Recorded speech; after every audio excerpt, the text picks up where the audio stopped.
اور ہم پھر کہتے ہیں کہ اللہ سے ڈرتے رہو، بے شک اللہ تمہارے سب اعمال سے خبردار ہے۔ اور ان لوگوں جیسے نہ ہو جانا جنہوں نے اللہ کو بھلا دیا تو اللہ نے انہیں ایسا کر دیا کہ وہ خود اپنے آپ کو بھول گئے۔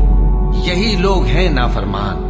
اہل دوزخ اور اہل بہشت برابر نہیں، اہل بہشت ہی کامیابی حاصل کرنے والے ہیں۔ اگر ہم یہ قرآن کسی پہاڑ پر نازل کرتے تو تم اس کو دیکھتے کہ اللہ کے خوف سے دبا اور پھٹا جاتا ہے۔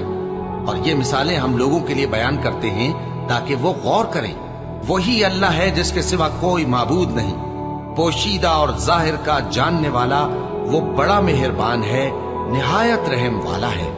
وہی اللہ ہے جس کے سوا کوئی عبادت کے لائق نہیں، بادشاہ حقیقی، ہر عیب سے پاک، سلامتی دینے والا، امن دینے والا، نگہبان، غالب، زبردست، بڑائی والا۔